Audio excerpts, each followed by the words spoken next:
Muy buenas noches, amables televidentes que siempre pues están sintonizando este programa por Televiaducto Canal 3, el canal de los Mocanos, a través del desarrollo de esta plataforma de Dúo Medio. Nosotros desde acá, desde Dúo Medio, iniciamos este programa con la grabación, acompañado de nuestro compañero Gabriel Rodríguez y Ángel Balbuena. Buenas noches, camaradas.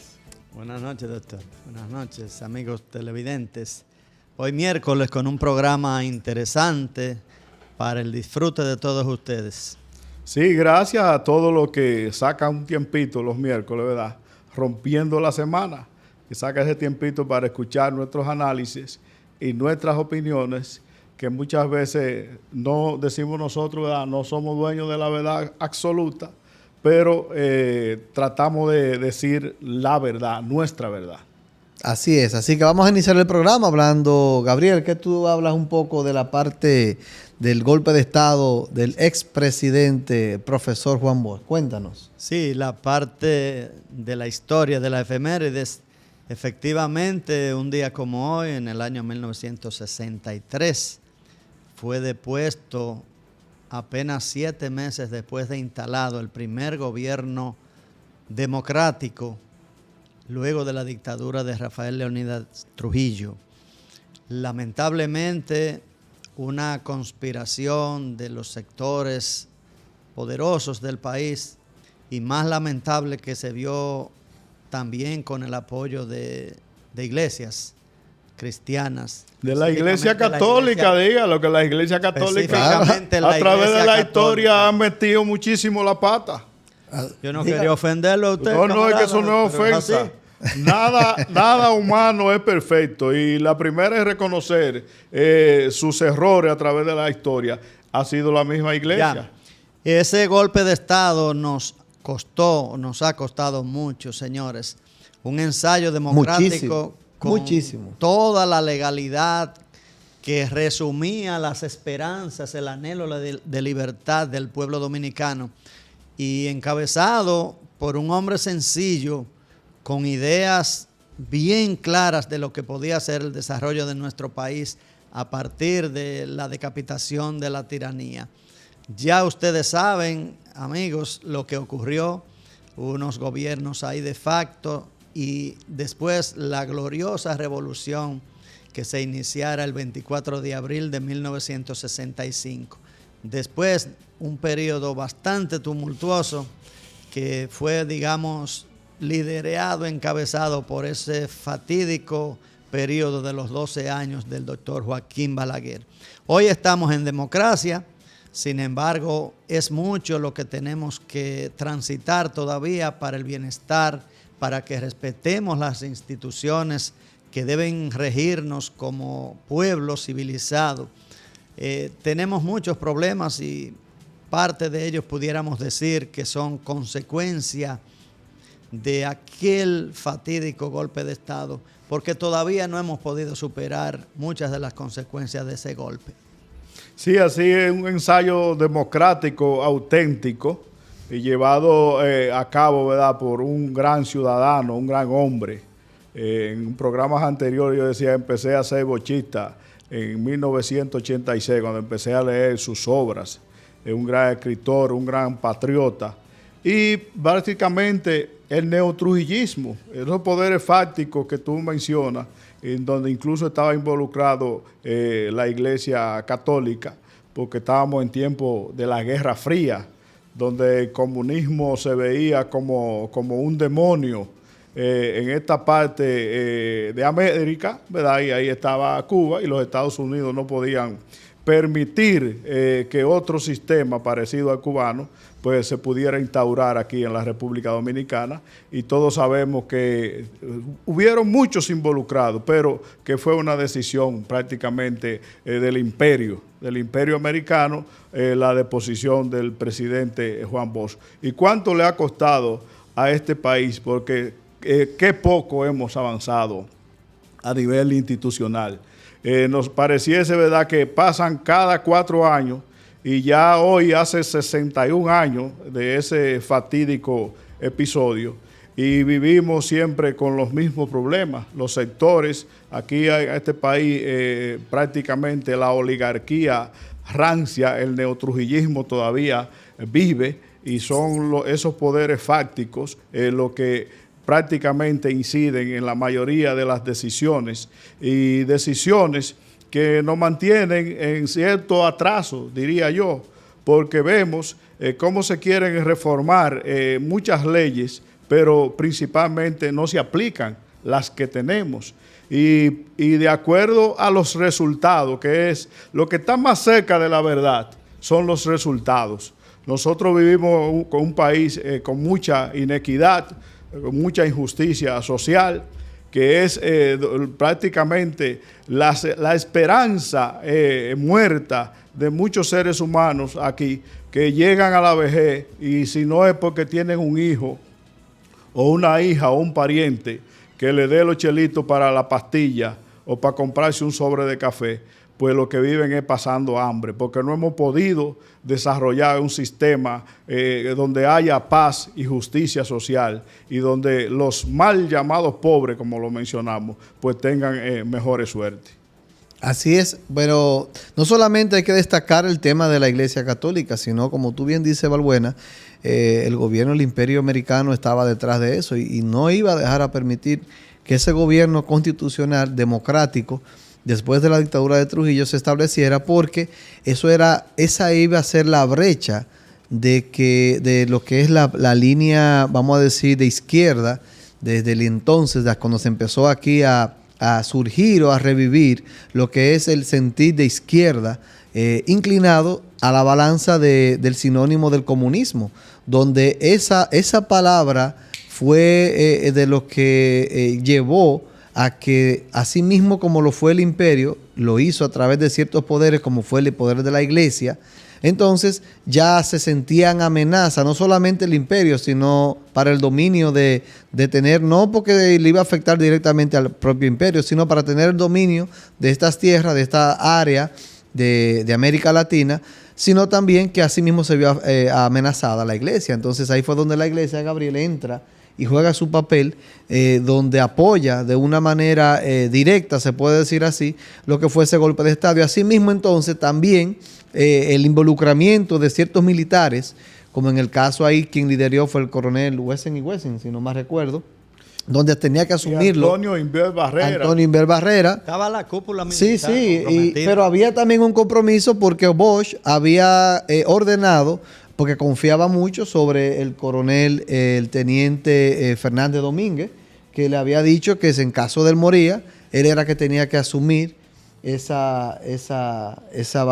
Estado, y asimismo también Lora Fernández. O sea, también hubo una componenda mal orquestada en el tema de asumir el rol, porque habían militares todavía que estaban bajo el manto del trujillismo, y que esos fueron los que realmente dieron el golpe de Estado, donde lamentablemente ya Bosch le molestaba, ya ese tipo de gobierno le molestaba al momento de tomar decisiones que ustedes quizá más que yo conocen de ese entonces, porque tuvieron la experiencia más cercana de esa etapa, pero realmente eso se sabía que un gobierno así, hoy día, si ese gobierno hubiese prosperado, hubiese culminado sus 4 años, muy probablemente que hoy día en la República Dominicana ya existiesen otros periodos gubernamentales dominados por la izquierda, y por eso es que la izquierda en este país está sepultada, está aplastada por la oligarquía, y la sociedad, que es la más afectada, que ve esos problemas directamente desde todos los gobiernos que hemos tenido a través de esa línea conservadora y de derecha, realmente se han disfrazado con una democracia, como lo es entre comillas la palabra democracia, que se ejerce en todos nuestros países latinoamericanos, y vamos a decirlo así también globalmente o mundialmente. Entonces, pues para que ustedes vean, amables televidentes, cómo un accionar de un tipo,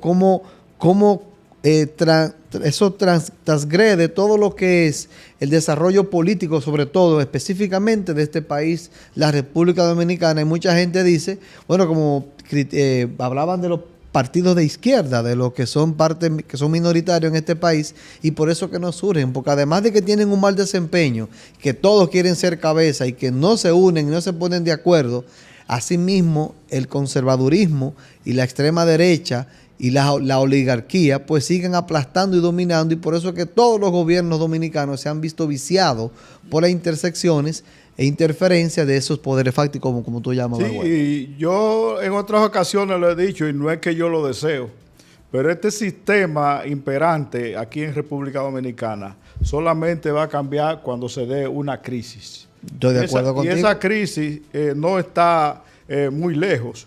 Porque, por ejemplo... Ni está muy cerca tampoco. Es posible. Porque aquí hay mucho dinero todavía. Sí, no, y hay muchos préstamos, hay mucho dinero. Exactamente. Hay mucho dinero por todavía. ahí es que iba. Danilo Medina, en sus expresiones antes de 2020, hablaba de que no iba a dejar espacio para el asunto crediticio del país como tal, del próximo gobierno que se instauró a partir de 2020. Y al parecer, yo pienso que para el 2028, sí es verdad que vamos a tener poco espacio para seguir tomando prestado, porque si a este gobierno tú le mencionas que ha tomado cerca de 40,000 millones de dólares prestados, y para cualquier quita meta paja se aprueban 300 millones y para esto 400 millones, en el 2028 prácticamente tenemos el país hipotecado. Y son de las situaciones que, leyendo entre líneas, nosotros vemos que los gobiernos como estos de países pequeños, tan gravemente endeudados, pues muchas veces llegan a tener que dejarse chantajear. Tú sabes que Valbuena... Y ahí es que quiero llegar, porque el asunto haitiano, ahora que está el presidente Luis Abinader en la ONU, que yo realmente no sé para qué sirve esa vaina, la ONU, porque eso lo único que ha hecho es servirle a lo que dice los Estados Unidos, la ONU. Para eso es que ha funcionado. Entonces, ahí está el presidente expresándose en la ONU con relación al problema haitiano, que nos lo han dejado a nosotros solos. Pero cada día tú ves, en estos días, creo que el lunes 23 hubo una protesta de muchos haitianos que se consideran apátridas, porque dicen ellos que han nacido aquí y no tienen ningún tipo de documento. Que lean la Constitución. Mire, camarada, nosotros decíamos en un programa pasado que el presidente tiene que ir de las palabras a los hechos. Todos esos discursos en foros internacionales, las mismas declaraciones de prensa con supuestas acciones del gobierno no se corresponde con lo que en realidad se está dando. Hay una permisividad casi total para la inmigración irregular haitiana y para la convivencia de todos los que han logrado burlar nuestra frontera.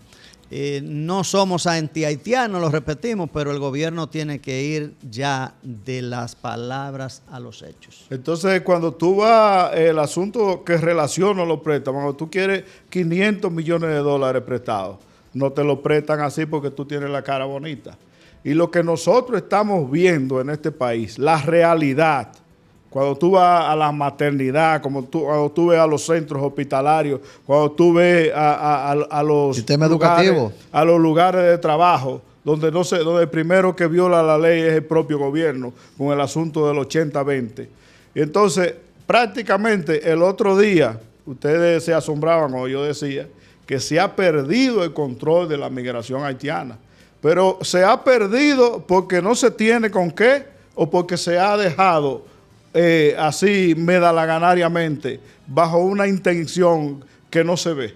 Y a fin de cuentas, ¿qué fue lo que el presidente dijo en la ONU? Bueno, respondiéndole a los haitianos, ¿verdad? La ley del asunto de la nacionalidad de los haitianos dice que los haitianos pueden nacer donde quiera y siempre serán haitianos. Pero es como tú bien dices, se hablan de discurso, pero nosotros en la realidad, en los lugares de los hechos, nosotros estamos viendo cómo cada día la presencia de los haitianos en nuestro país es cada día mayor. Entonces eso a futuro se plantea un gran problema grave de tipo social, porque dice por ahí una frase, la mano de obra viene acompañada de un ser humano. Entonces, como dice el doctor, no somos anti-haitianos, pero eso hay que regularizarlo, porque si no, ya definitivamente vamos a unir la isla. Mira que lo que pasa, Balbuena. El tema es, como tú dices, y Gabriel menciona, realmente ha faltado voluntad por el tema de que, tú hablabas del tema de la labor y de la mano de obra haitiana. Señores, pero aquí hay sindicatos, hay sindicatos de trabajadores, hay sindicatos de empresarios que tienen que ver con el sector construcción. Hay lo que es organización de diferentes, valga la redundancia, organizaciones que tienen que ver con lo que es la producción agrícola y la parte de la agropecuaria. ¿Por qué? Porque de manera sectorial, empezando a degradarlo, a fragmentarlo por regiones, por provincias, el gobierno no toma medidas y dice, las empresas tales de construcciones, las constructoras tales, hagan un inventario de lo que ustedes tienen y necesitan de mano de obra haitiana. Estoy haciendo un análisis. Bueno, pues entonces cada empresa registra la cantidad de obreros haitianos que tiene indocumentado. Entonces esa empresa deben hacer ese inventario a través del Estado. Vamos a pagar un impuesto anual por cada uno de ellos y como empresa van a cotizar incluso a la Seguridad Social, a la TCS, porque cuando un haitiano de esos se fuñe, el empresario lo manda al hospital primero, al hospital que resuelva, y cuando se necesita algo extremo, ya después que lo han canalizado, le han puesto medicamentos, le han puesto atenciones, si necesitan algo de cirugía, entonces el patrón es que va y mete la mano y compra e intercede, pero ya se consumieron del Estado. Desde que llegó a la emergencia hasta que tiene pared interno, te está consumiendo al Estado. Entonces, para no diluir el concepto de lo que estamos proponiendo, y es donde el Estado tiene que asumir su rol, a través de los diferentes sectores, esos haitianos indocumentados debe facilitárselo a los patrones, y a los empresarios, a que se traten de regularizar y que a los propios empresarios sean los que coticen y paguen por el impuesto que haya que pagar y se responsabilicen por esos haitianos, y de esa manera empezamos a organizarnos. Después de ahí, usted tira una línea recta en el pizarrón y todo el que no esté legal acudan a hacer lo que se está haciendo ahora, porque esto ahora es un relajo. Es un relajo porque yo tuve un empleado haitiano que fue, en un momento estaba haciendo un trabajo y fue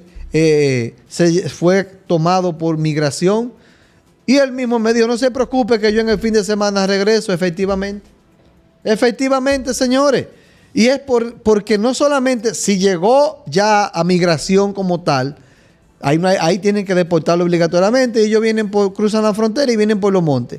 Pero es muy posible, como me han dicho algunas personas que han capturado haitianos que han sido empleados, que si son cogidos desde la camiona hasta llegar a migración, en ese trayecto existe el soborno, existe la corrupción, y creo que por 10, 13 mil pesos lo sueltan.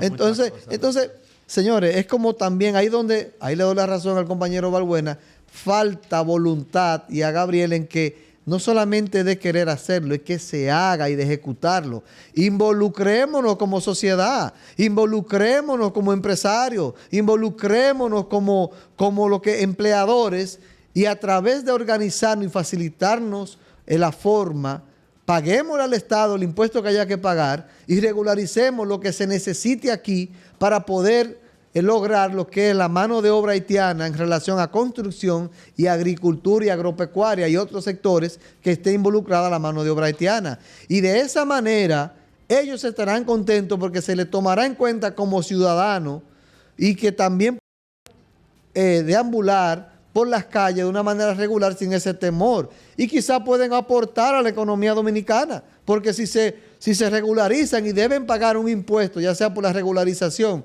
o por cómo vivan o cómo coman o lo que sea, que tengan derecho a hacerlo como un ciudadano legítimo, el gobierno va a entonces eso, con un plan estratégico regional, y de ahí degradarlo a las provincias con un inventario responsable para que podamos regularizarlo de una manera u otra. Pero así me da la ganariamente, por eso organismos internacionales llegan, en el sector construcción, por ejemplo, que antes se daba mucho esa práctica, contrataban 20, 30 haitianos y los días de nómina y de pago le pagaban a migración y iba y hacía un allante, se mandaba a todo el mundo y los empleadores no le pagaban a los haitianos después que trabajaron 15 días, porque también en la Villa del Señor se ve de todo. Eso antes era muy común y se hablaba mucho de eso. Gracias a Dios, hoy día ya esa práctica no se ve, o por lo menos no sale a la luz pública, no lo vemos. Pero si se da, ellos tienen miedo de denunciarlo. Entonces ahí es donde los derechos humanos o derechos internacionales, organismos internacionales pueden hablar y tienen incidencia, pero no la veracidad completa, no es así. No puede tener un país lleno de gente indocumentados. No, claro que no. Usted regula eso, ve cuántos son los haitianos que se pueden permitir acorde a las necesidades laborales. Totalmente. Hay que documentarlo, hay que darle documento a sus hijos, porque hay que saber cómo se llaman, hay que permitirle que vayan a las escuelas, pero lo que no podemos permitir es que Haití entero se mude para acá. Claro que no. Y aparentemente los planes de esos organismos internacionales y los planes de los mismos Estados Unidos es que la isla se una, porque con Haití parece que hay unos planes de explotarlo a nivel de minería, no sé qué, pero aparentemente nosotros en el 2028 vamos a estar hablando lo mismo. Yo no le veo ninguna solución, ni veo que las medidas que está tomando el gobierno son efectivas para lo que es la regularización de los haitianos aquí en República Dominicana. Y en el fondo es bueno que la gente recuerde que los haitianos fueron la primera colonia que se independizaron y fue a fuego limpio, le prendieron fuego a todo. Y los haitianos no tienen odio a nosotros, en términos históricos ellos se creen que son dueños de la República Dominicana. Por ejemplo, en la empresa mía, ¿quién es que amanece de noche? Es un haitiano. La mayoría de las trabajadoras domésticas son haitianas. Y los haitianos toditos, tú lo ves diga, como pendejos. Y los haitianos se ponen de acuerdo todos. Y un día nos van a nosotros a agarrar asando batata. ¿Por qué? Y si sucede, pues nada, pues bien, tendremos que entregarle el país. Y eso no lo va a sufrir usted, ni Gabriel, ni yo, eso lo van a sufrir nuestros hijos. Sí. Porque usted habla del asunto del trabajo, pero hay una vaina con el dominicano no quiere trabajar, yo no sé qué vaina es.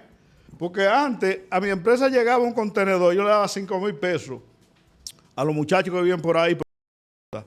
Y ellos se graban. Ahora tú le puedes ofrecer 10,000 pesos con eso. Entonces es un asunto social que quizá por ahí y no se toma y la cosa va avanzando. Y dice, a grandes males, grandes. ¿Usted está viendo la solución?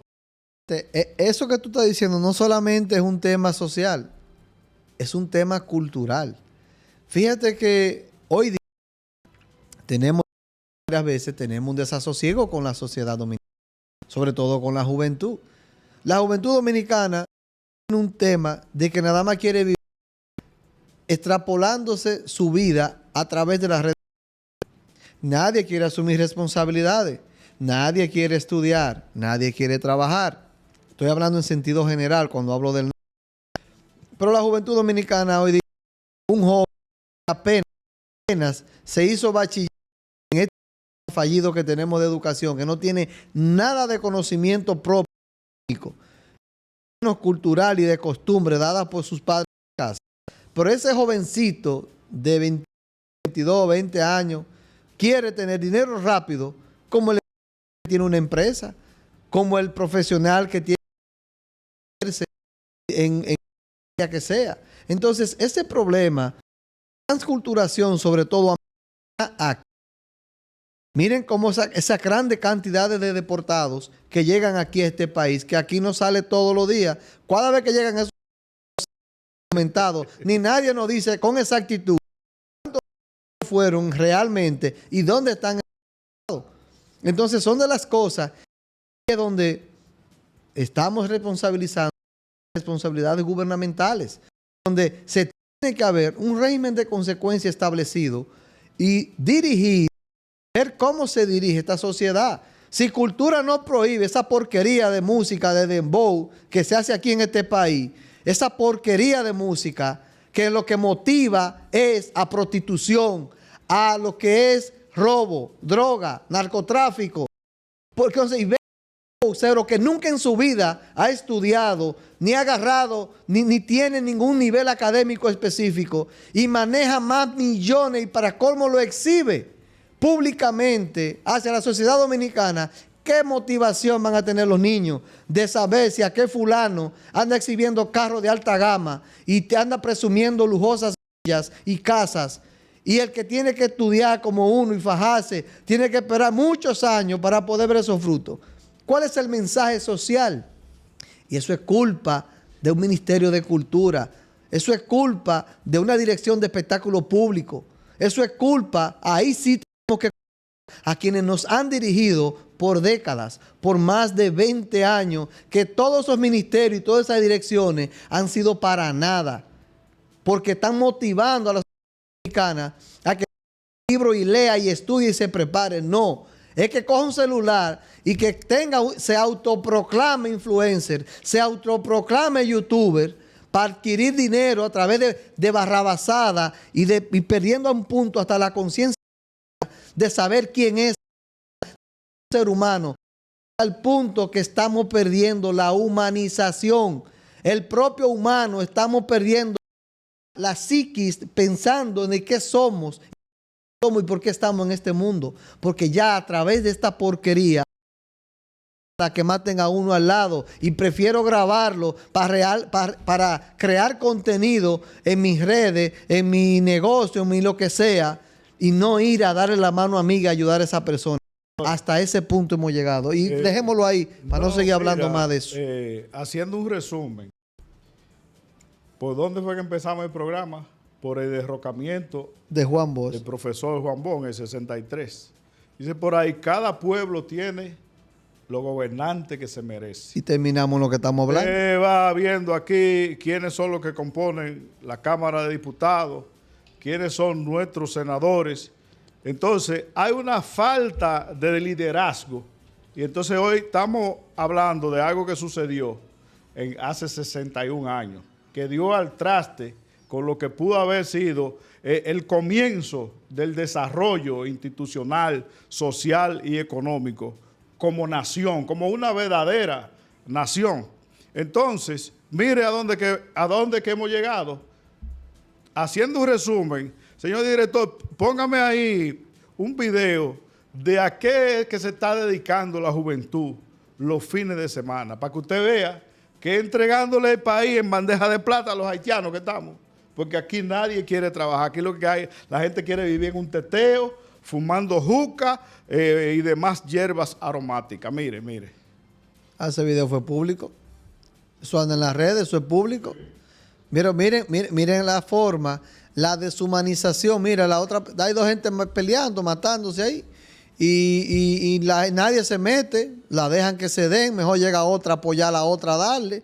El otro parece que está cortado, está viendo esto, ahora llegaron dos. Pero mire el grupo atrás, viendo el espectáculo. Perfecto, ahí.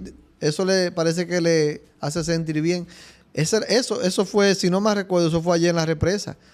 Y yo quisiera que ustedes vieran eso, que esa es otra de las cosas que después dicen que las autoridades, señores, a Jairo, nuestro querido Jairo, amigo, el director distrital de allá de Jamao, él debe yo sé que para él es difícil, pero ahí hay que regularizar. Ya a las 6 de la tarde eso tiene que estar cerrado. Todos los balnearios deben estar cerrados a las 6 de la tarde. Después de ahí, el que está ahí está borracho, sin saber lo que está haciendo. Yo a veces... ¿Y el tránsito? Usted sabe que soy de Gaspar Hernández. A mí me ha tocado regresar los domingos. Un caos. Y eso es terrible cuando bajan todos esos motoristas borrachos por ahí. Se le trayan y causan muchísimos accidentes. Entonces, mezclando una cosa con la otra, nosotros como sociedad debemos de revisarnos, porque las autoridades, en términos de lo que son los derechos humanos y en términos de lo que es el sistema democrático, yo creo que están siendo demasiado permisivas con las cosas que se están dando, que prácticamente a uno lo que le da es terror y miedo. Nos vamos a ir a una pausa y volvemos en breve.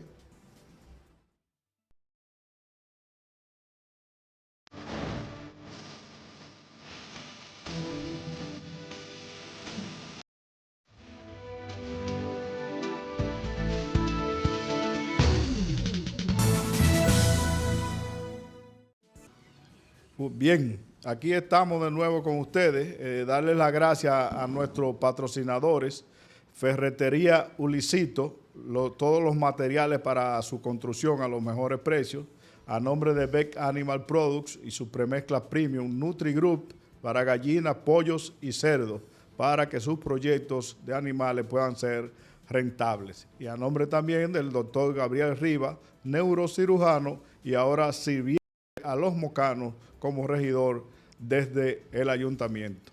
Gabriel, ¿qué es lo Gabriel, que tú no tienes algo pendiente? Son muchas cosas pendientes, lamentable que el tiempo no nos Arranca. para tanto, pero fíjense, amables televidentes, al inicio del programa nos referíamos al hecho histórico del golpe de Estado que sufrió el gobierno de Juan Bosch, primer gobierno democrático luego de decapitada la tiranía de Trujillo, y decíamos que los responsables, aparte del gran imperio que no quería nada con gobiernos ni democráticos ni que olieran a extrema izquierda, comunismo, pues los cómplices de los norteamericanos fue el gran sector empresarial, los oligarcas y poderosos económicos de este país junto con la iglesia. Y a nosotros nos apena que prácticamente todos los gobiernos que han sucedido de ahí para acá, de una u otra manera han estado atados tanto al poder político norteamericano como al poder económico que han manejado los grandes grupos de poder de nuestro país, que salvo momentos muy escasos, han dominado a todos los gobiernos que hemos tenido y han trazado la trayectoria de nuestro país, no solamente en la parte económica, sino también en la parte institucional, y no siempre con los mejores resultados. Aquí hace unos meses el presidente de la República se atrevió a plantear una reforma fiscal.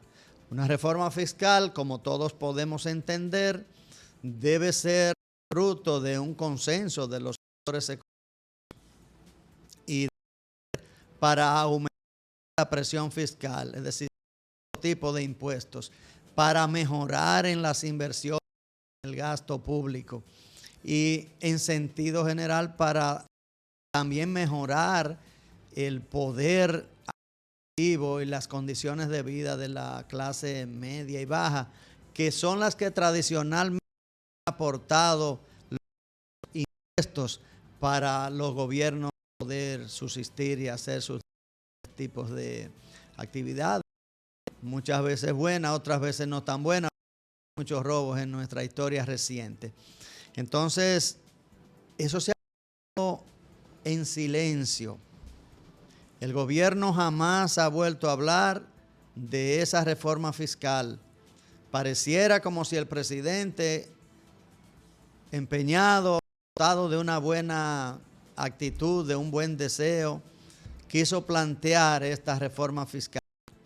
Pero a las pocas semanas, sin antes haber sometido nada al Congreso, de repente la prensa nos sorprende el presidente a una propuesta de reforma constitucional. De paso, de una vez fue duramente y principalmente atacada por sectores políticos, porque los puntos propuestos en dicho proyecto de reforma no eran de la simpatía de muchos sectores políticos, ni del gobierno ni de oposición. Los progresistas ven peligrando sus privilegios con esta propuesta de reforma constitucional.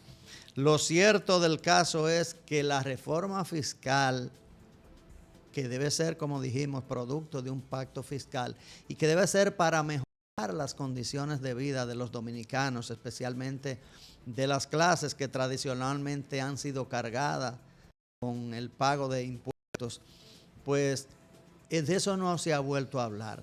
De eso no se ha vuelto a hablar y ojalá pudiera ser retomado ese tema, porque realmente es uno de los puntos neurálgicos que afectan a nuestra sociedad.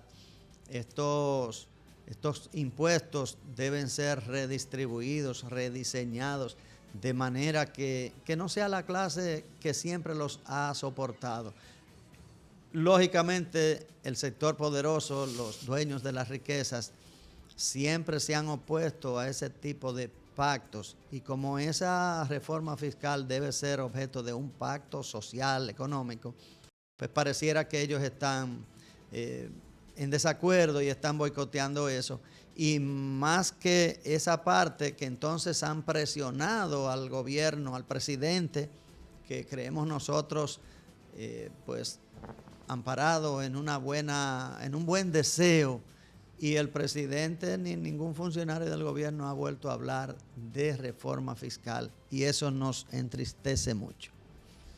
Bueno, de lo que se ha hablado, ¿verdad? Y hay que ver para creer esos números que se han publicado en el asunto que tiene que ver con la fusión de algunas instituciones y ministerios. Así rápidamente hablaron de unos números que uno no sabe de dónde que lo sacaron, ¿verdad? Porque a veces tú cuando hablas del Ministerio de Ciencia Superior y tú lo juntas con el MINER, tú hablas rápidamente así de 25 mil millones de pesos, que eso te va a ahorrar para lo que es el presupuesto. Es un asunto que, como yo digo, hay que ver para creer. Mientras tanto, el asunto que tú hablas de la reforma fiscal, en otras ocasiones, nosotros lo que no queremos es que siempre vayan a donde el que siempre paga los impuestos. Que prácticamente aquí hay muchísimas personas, y lo hemos mencionado, que tienen negocios que mueven millones de pesos y le cobran impuestos a los usuarios, a los consumidores, y nada, no los reportan al fisco. Entonces vamos a esperar, ¿verdad?, que la situación económica del país, que hay unos números por ahí del asunto de lo que es el incremento de la canasta básica, que uno a veces se pregunta que cómo es que la gente que gana menos de 30 mil pesos está comiendo, como dicen por ahí. Doctor, alguien me abordó en esta mañana y me hablaba sobre el asunto de los camiones, los recolectores de basura que han llegado al ayuntamiento y otros que están por llegar. Y en un momento dado, esa persona me hablaba de unas marcas chinas. Entonces, como usted está bien de cerca ahí en el ayuntamiento y es quien puede tener un conocimiento, sería bueno aclararle a esa persona que tiene esas inquietudes, porque el otro día nosotros descartábamos la adquisición de camiones de marca china por el asunto de lo que es la durabilidad. Entonces no sé las marcas que ha comprado el ayuntamiento, si usted tiene información sobre eso, cuánto han llegado, cuánto faltan. Por lo menos allá pasaron a recoger la basura. Yo publiqué unos videos ahí donde estaban los gusanos jugando pelota ahí en la urbanización donde nosotros vivimos, pero ya fueron. Sí, mira, realmente como estamos hablando de manera responsable de datos e informaciones fiables, no solamente porque la diga yo, realmente de la última adquisición de los equipos, de los camiones recolectores que se adquirieron, no tengo el dato específico de las marcas. Lo que sí sé que de lo que se hizo en la permuta sí hubieron especificaciones y se declinaron los camiones que tenían una fabricación china por el tema de que, y también por el tema de los sensores, de las piezas, de la sensibilidad y la delicadeza que tienen esos equipos, y que aunque sean del año, todavía aquí no existe lo que es un mobiliario de respuesto para cuando existan afectaciones o reparaciones de ellos. Pero lo que sí te digo es que sí le prometo que para la próxima semana yo voy a traer un desglose de ya todos los equipos que se adquirieron y la cantidad de ellos que ya está o que inició o iniciará a trabajar en esta semana, para que entonces yo darle unos datos puntuales y ese compañero que sé que ese amigo que nos sigue por el programa puedan tener una información de primera, porque si hablo ahora de datos puntuales que hemos hablado y consensuado dentro de lo que es dentro del propio ayuntamiento, no voy a darle detalles. Sí sé que, como le decía, son marca ya, pero tengo que dar detalles del tema de la garantía y de la Una pregunta, doctor.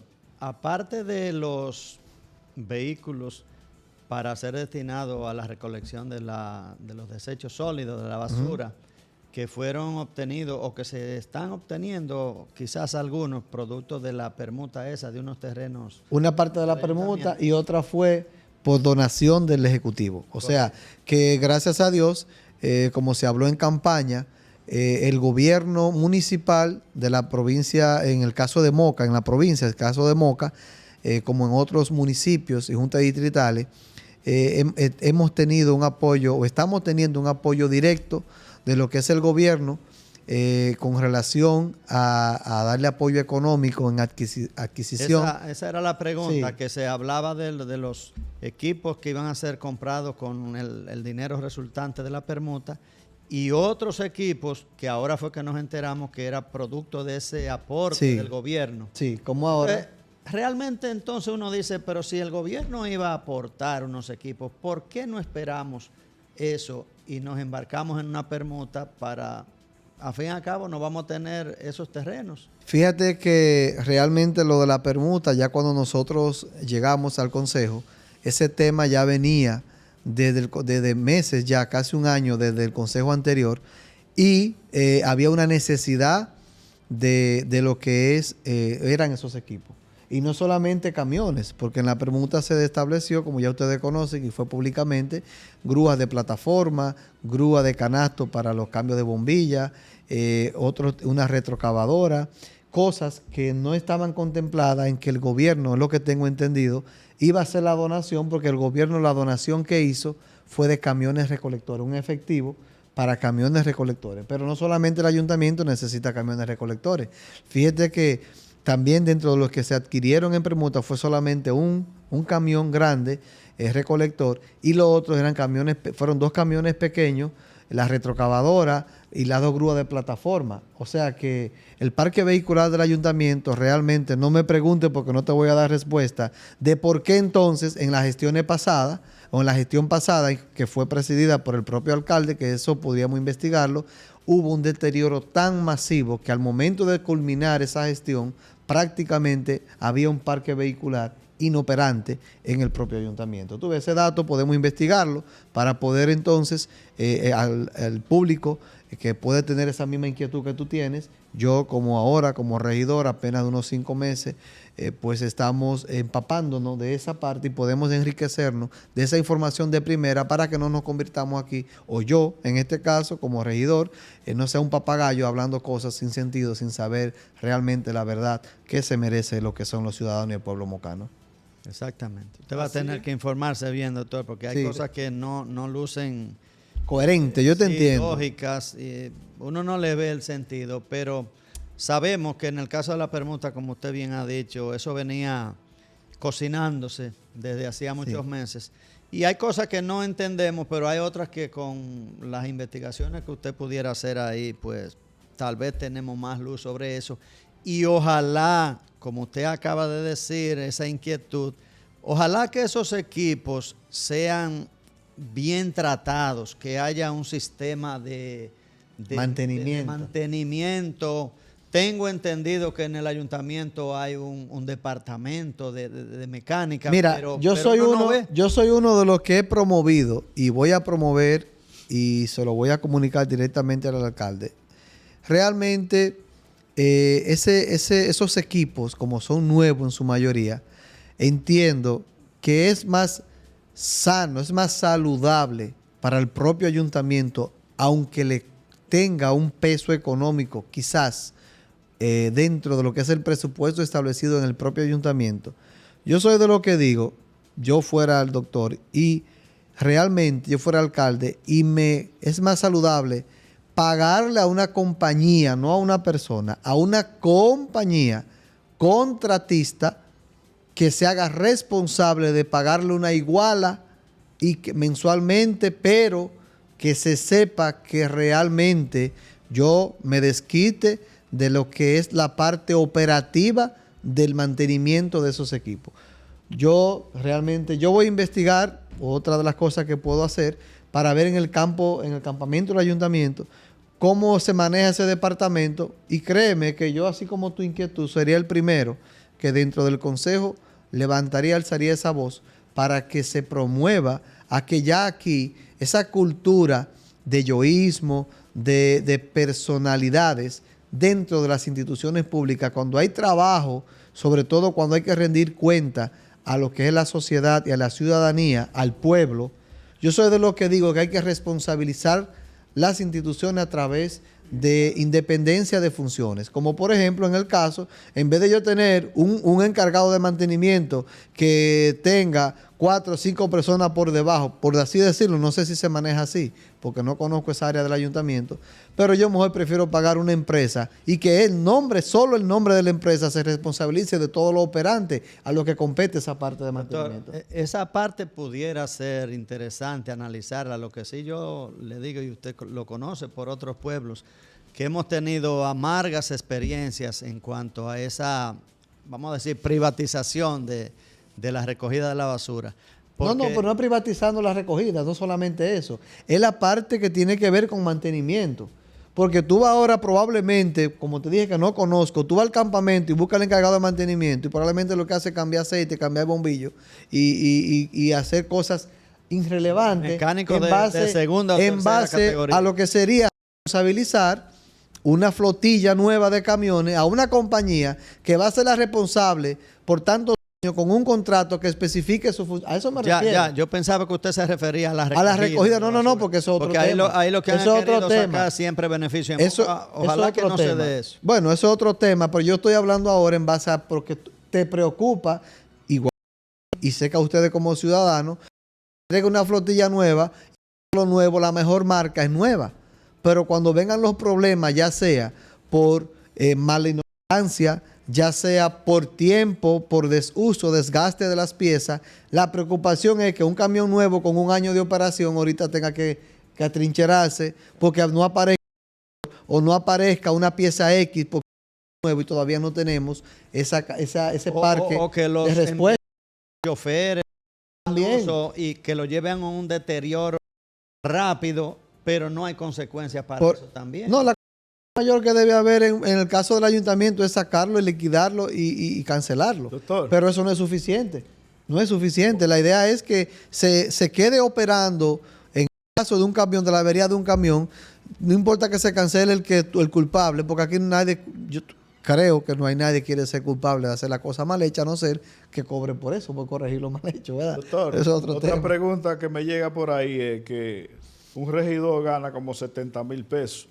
Y me dicen que esos pobres infelices ganan trabajando ahí en la calle y que no ganan ni 6,500 pesos. Bueno, ¿Han chequeado eso? No. El tema del sueldo del regidor bruto son 75 y cobramos 64. En el caso es mucho comparado con... Bueno, pero si tú te pones a calcular, eso, si a eso vamos, no es posible que eso va a depender de tu accionar y de tu profesión. Generalmente los ayuntamientos y las instituciones públicas muchas veces se manejan fondos en base a un presupuesto, pero ahí nadie está obligado. Si a ti te dicen que te van a dar un empleo, no son 6,000 pesos, ya subieron al sueldo mínimo. Tengo entendido que llegan al sueldo 18. mínimo. No. Hay diferentes sueldos mínimos. Tengo entendido que sobrepasan los 10,000 pesos. 12,000 pesos creo que es. Ojalá, doctor, que usted pudiera hacer esa llama que motorice para que haya un verdadero aumento. Mira, eso ya eso lo hablamos al inicio de la gestión y realmente esos sueldos que están establecidos están ya dentro de un presupuesto que se tiene que culminar este año. Y noticia del pueblo, el presupuesto de la alcaldía para el próximo año se quedó igualito, es decir, que no va a haber un aumento del presupuesto hacia lo que es el ayuntamiento de Moca. Por ende, se deben optimizar esos recursos y no es porque el mismo alcalde en una conversación que tuvimos sabe y está consciente de esos sueldos, pero lamentablemente, aunque sean las personas que tengan el trabajo más, vamos a decirlo así, más laborioso, más sucio de la ciudad, realmente la remuneración de ellos que no hacer eso, se quisiera que fuesen por encima de hasta 20, 25 mil pesos, pero la alcaldía no tiene el soporte presupuestario para eso. Y eso que ahí recolectores, lo que yo sí que en una sesión sí me promoví y alcé la voz y después se determinó que realmente eran algunos contratistas a todos los del ayuntamiento que recuerden en su seguro médico. Y eso fue una preocupación que tuvimos cuando no conocíamos el sistema municipal. En campañas hablábamos en ciertas entrevistas y nos motivó eso, como el sueldo. Como en un programa de acá local, yo hablé de esa parte. Pero ya en cuanto a la investigación de subirlo quisiéramos nosotros que sí. Si dependiera de los regidores, aprobáramos en un consejo, una sesión, que se le subiera el sueldo a tal cantidad y hubiera un fondo para eso, ya eso, créanme que ya se hubiese estado. Doctor, no un presupuesto que viene, nosotros esperamos que usted ponga su granito de arena porque esos dineros tienen que aparecer. Ese dinero de irle aumentando, así sea progresivamente. Estoy de acuerdo con, pero el aumento, para que sea efectivo y haya una política pública real, tenemos que hacerlo en base a números, en base a realidad.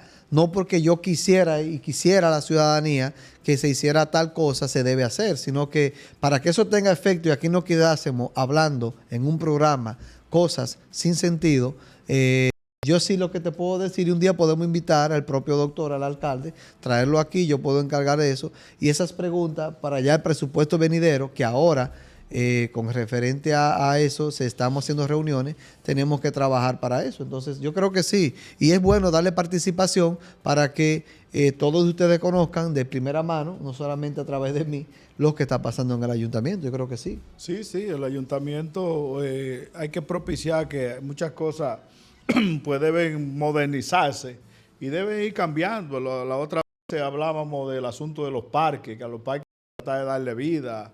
Esa plazoleta vamos a quedársela helado bon para que venda helado ahí y puedan hacer domingos familiares y que eso no esté lleno de gente jalando hierba y fumando y acotado ahí en los bancos, a darle vida. Entonces, lo importante es a veces aquí no se los parques. Que los funcionarios, así como la Cámara de Yarocuya, pues escuche las opiniones de ciudadanos como nosotros. Está allá, nosotros que no estamos allá, tenemos ciertas inquietudes porque uno ha viajado a distintas ciudades grandes del mundo como Barcelona, Madrid, y guardando la distancia, nosotros pensamos que nos merecemos tener una mejor ciudad y hay que trabajar para ello. Y nada, cuando pasen los años, que no estemos viendo lo mismo, y entonces estemos volviendo otra vez a hacer la propuesta de campaña de algo que debimos ya haber hecho. Si esas mejoras salariales y en las condiciones de vida de esa empleomanía, que siempre ha sido la menos favorecida, la menos... Y obviamente, como dice el doctor, porque son gente sin casi o ninguna preparación académica. Sí, poco juicio también. Poco sí. Juicio. Pero nada, bueno, llegamos lo que quiero decir que si eso no lo mejoramos, no van a pasar muchos años para nosotros ver a haitianos indocumentados recogiendo la basura. Bueno, ahorita, si el dominicano no va a querer recoger basura por 12 mil pesos, va a tocar contratar mano de obra haitiana. Pero bueno, ya vamos a dejar ese tema ahí. Ha llegado el final del programa. Gracias a ustedes por la sintonía. Gracias a ustedes, camaradas. Pues nada, nos veremos la próxima semana, como de costumbre, todos los miércoles. Así que pasen todos muy buenas noches. Si Dios quiere. Bye bye.